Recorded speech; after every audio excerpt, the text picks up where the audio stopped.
And I've seen your work. I love your work. Exquisite, exquisite. Of course, you've worked with many. Well, thank you. It makes it easier on the photographer to work with beautiful people. So I got to say that helps a lot. But what we do is a lot of coaching too, and I feel like working with these kids, because most of them are 18, 19 years They're old. young. They're young, and this is a great opportunity for them. And they come in and we kind of coach them, and I almost equate it to baseball, like minor league baseball players. Okay. You're bringing them up. You see some natural talent, and you bring them up, and you coach them up, and you help them, and because when you first show up, and play, or say you're swinging a golf club. The first time you swing a golf club, you don't know what you're doing. You don't know. The first time these kids walk a runway, they don't know what they're doing. They need to be coached up. Right. But if you can spot that natural talent early, then that's the thing. That's the key. Of course.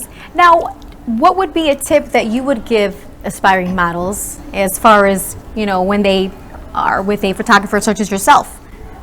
Well, I think obviously grooming, and knowing fashion, knowing what's popular, knowing what's in and what's out, and what styles look like. These kids, I call them the kids. They're all, our kids in a sense.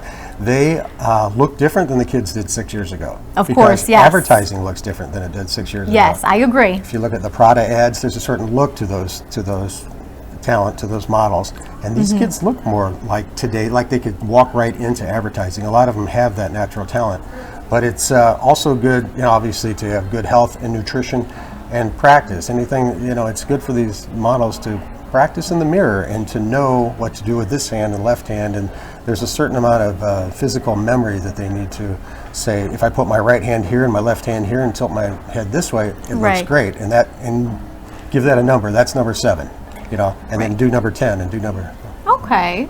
So when you come to a photo shoot and you see what you're going to be shooting, what prepares you? What gives you that big picture, I guess you could say, from those, like myself, I'm not a photographer. Yeah. How do you get that big picture?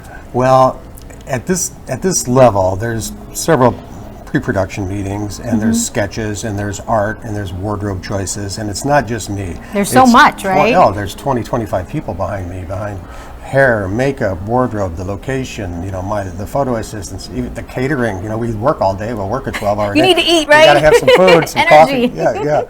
So it's not just me, but so those things are well planned. And very little of it is, on the fly. Once in a while, we might have some extra time, and I'll say, hey, let's throw up a light over here and try something over here. And sometimes that just wins the day, and sometimes that's the ad.